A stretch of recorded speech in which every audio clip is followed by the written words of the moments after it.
ভারতের লোকসভায় সরকার গঠনের পরপরই মতবিরোধ এনডিএ জোটে, আর এরপরই সামনে আসছে বিজেপি নেতৃত্বাধীন সরকারের টিকে থাকার প্রশ্ন, যেখানে কিছুটা বেকায়দায় নরেন্দ্র মোদী।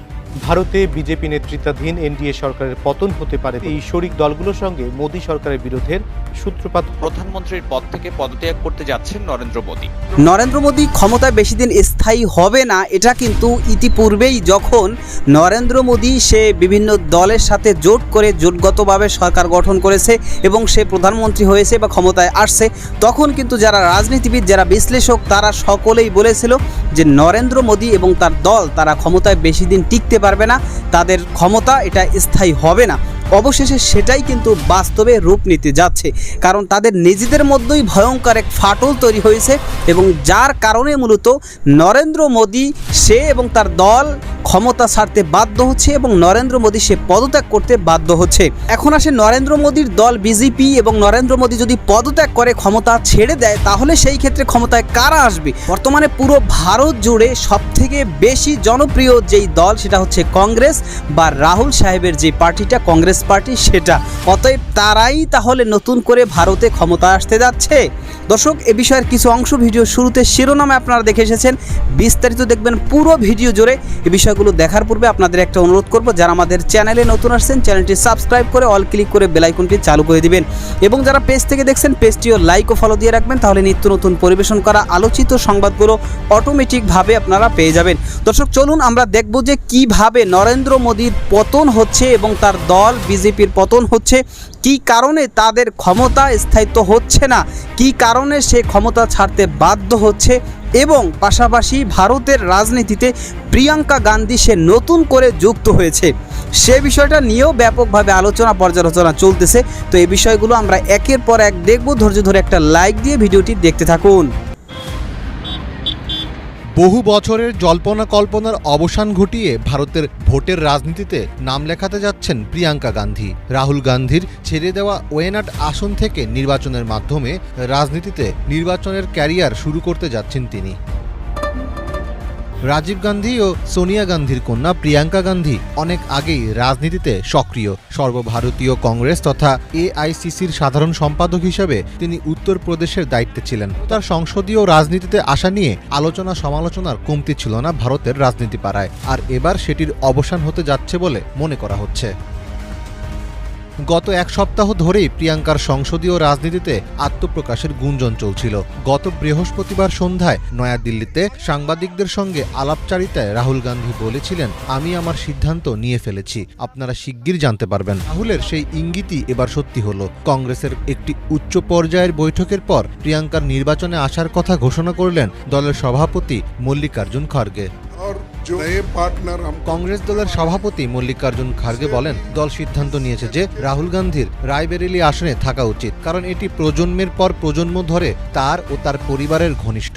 এই নির্বাচনী এলাকার মানুষ এবং কংগ্রেসের সমর্থকরা মনে করছেন এটি দলের জন্য ভালো হবে। সবচেয়ে বড় কথা, তিনি ওয়েনাডের মানুষের কাছ থেকে ভালোবাসা পেয়েছেন এবং সেখানকার মানুষ চায় যে তিনি এই আসনে থাকুন, কিন্তু নিয়মে সেটা নেই। তাই আমরা সিদ্ধান্ত নিয়েছি যে প্রিয়াঙ্কা ওয়েনাড থেকে নির্বাচন করবেন।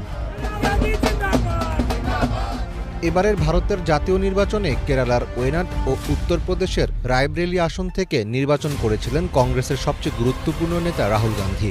দুইটি আসনেই জয় পেয়েছেন তিনি, তাই নিয়ম অনুযায়ী একটি আসন থেকে পদত্যাগ করতে হবে তাকে।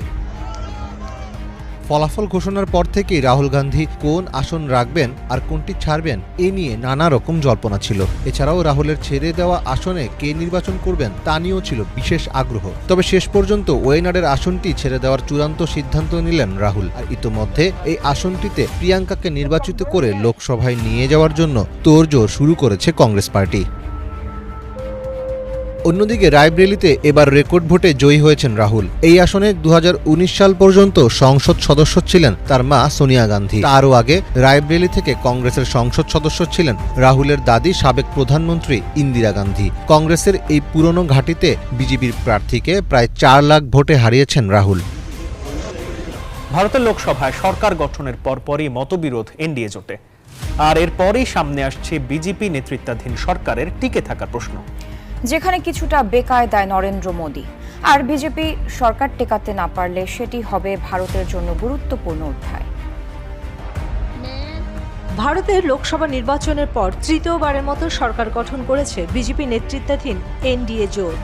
একই সাথে নেতা হিসেবে নিজেকে বিশ্বমঞ্চে আরও এক ধাপ উঁচুতে নিতে পেরেছেন নরেন্দ্র মোদী। কিন্তু বিজেপির একক সংখ্যা গরিষ্ঠতা না থাকায় বেশ কিছু চ্যালেঞ্জের মুখে পড়েছেন তিনি। এরই মধ্যে জোট সঙ্গীতের সাথে মতবিরোধ দেখা দিয়েছে স্পিকার নির্বাচনকে কেন্দ্র করে।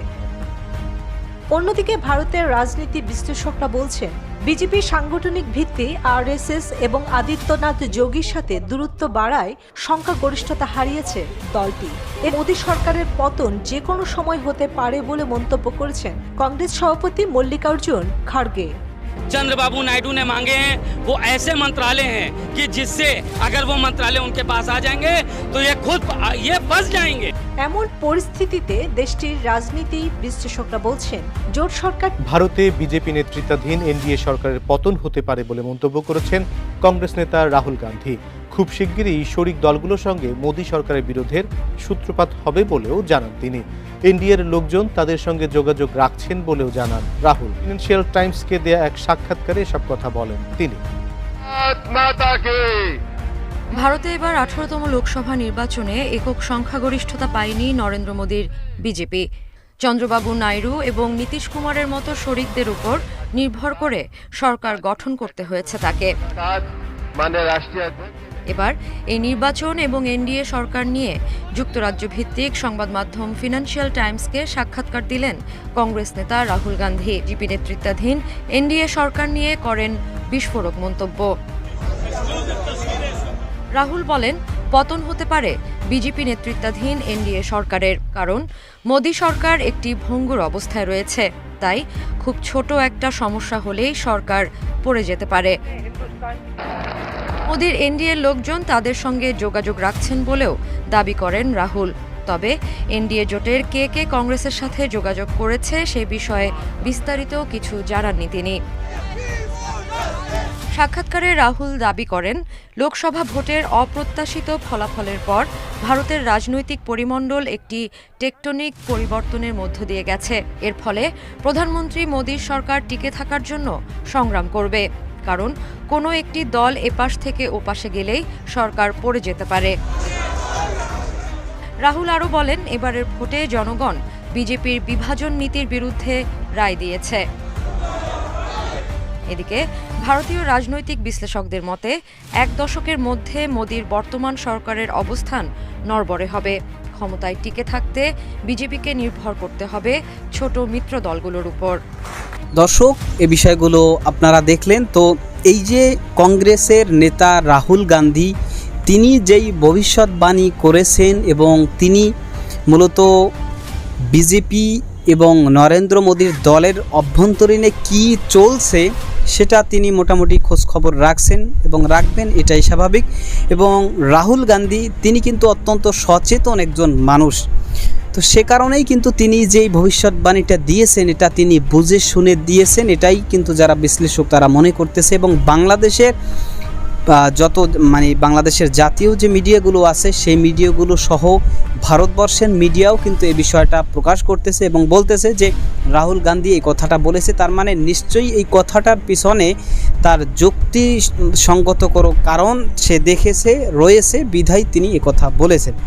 আর তাছাড়া এটা আমরা স্বাভাবিক যখন শুরুতে দেখেছি যে নরেন্দ্র মোদী ভারতের বিজেপির প্রধান, তো তিনি যখনই আমরা দেখলাম যে 400 আসন পাওয়ার কথা, কিন্তু সেইখানে তিনি মাত্র অল্প কিছু আসন পেয়েছেন, তো তখনই কিন্তু মোটামুটি সকল বিশ্লেষক এবং রাজনীতিবিদ এই ব্যাপারে ঐক্যমতে পৌঁছেছে যে তাহলে নরেন্দ্র মোদী বা তার দল তো এবার সরকার গঠন করবে জোটগতভাবে। তবে জোটগতভাবে সরকার গঠন করলে তারা বেশি একটা স্থায়িত্ব পাবে না, ক্ষমতায় তারা বেশি দিন টিকবে না। কারণ এর আগে দেখা গেছে এককভাবে সংখ্যাগরিষ্ঠতা পেয়েছে নরেন্দ্র মোদী, তো যার কারণে সংসদে বা পার্লামেন্টে কিন্তু সে এবং তার দল তাদের ইচ্ছে মতো সিদ্ধান্ত নিয়েছে, তাদের ইচ্ছে মতো আইন কানুন করেছে, সব কিছু কিন্তু তাদের মতো করে করেছে। তবে এইবার সংখ্যাগরিষ্ঠ যেহেতু না, এই কারণে তারা তাদের মন মতো নিয়ম কানুন আইন, তাদের নিজের মন মতো কোনো বিষয়ে কিছুই কিন্তু তারা করতে পারবে না। তাদের জোট যেই সমস্ত দল রয়েছে সেই দলের মতামত নিয়ে তাদের সিদ্ধান্ত নিয়েই মূলত তার সিদ্ধান্ত নিতে হবে। তো এই বিষয়গুলোর পাশাপাশি আরও কিছু বিষয় আছে যেগুলো সব কিছু মিলিয়ে দেখলে এটাই বোঝা যায় যে জোটগতভাবে বেশি দিন তারা টিকতে পারবে না। এবং পাশাপাশি আরও অন্যতম একটা কারণ হচ্ছে যে বর্তমানে নরেন্দ্র মোদী এবং তার দলের জনপ্রিয়তা এটা একেবারে নিচে নেমে গিয়েছে, যেটা এর আগে অনেক উপরে ছিল। কিন্তু নরেন্দ্র মোদী এবং তার দলের যেই সমস্ত মানে ধর্মভিত্তিক তারপরে বিদ্বেষপূর্ণ যে সমস্ত কার্যক্রম তারা করেছে সেই কারণেই কিন্তু মূলত এই জনগণ বর্তমানে নরেন্দ্র মোদীর দলকে একেবারে নিচে নামিয়ে দিয়েছে। এবং রাহুল গান্ধী কংগ্রেস যে রাহুল গান্ধীর যে দলটা, তো এই দলটার প্রতি কিন্তু এখন মানুষ ব্যাপকভাবে মোটামুটি মানে তাদের প্রতি আকৃষ্ট এবং তাদেরকেই সকলেই সাপোর্ট করতেছে। এবং ইতিমধ্যে আপনারা জেনেছেন যে রাহুল গান্ধীর দল বা কংগ্রেসকে কিন্তু ব্যাপকভাবে মোটামুটি ভোট দিয়ে ভোটের মাঠে কিন্তু রাহুল গান্ধীকে একটা বলতে গেলে যে তাকে বিজয়ের মতো একটা পরিবেশ কিন্তু ভারতবর্ষের জনগণ তারা তৈরি করে দিয়েছে। তো যাই হোক দর্শক, এই বিষয়ের আপনাদের মতামত কি সেটা কমেন্ট সেকশনে জানাবেন। এবং প্রিয়াঙ্কা গান্ধী সে যে বর্তমানে রাজনীতিতে নতুন করে যুক্ত হয়েছে, তো এই বিষয়টা নিয়েও কিন্তু যারা বিশ্লেষক তারা মনে করতেছেন যে ভারতবর্ষের রাজনীতিতে তাহলে পজিটিভ কিছু হতে যাচ্ছে, পজিটিভ কোনো প্রভাব পড়তে যাচ্ছে, যেহেতু প্রিয়াঙ্কা গান্ধী তিনি এবার রাজনীতির ময়দানে তিনি পা রেখেছেন, তিনি রাজনীতির ময়দানে তার ভূমিকা থাকবে, সেই কারণে কিন্তু এরকমটা অনেকে মনে করতেছেন। তো এই ব্যাপারটা নিয়ে আপনার মতামত কি সেটাও কমেন্ট সেকশনে জানাতে পারেন। ভালো থাকবেন, সুস্থ থাকবেন, দেখা হবে নতুন কোনো ভিডিওতে, কথা হবে নতুন কোনো বিষয়। আজকে পর্যন্তই, আসসালামু আলাইকুম রহমতুল্লাহ।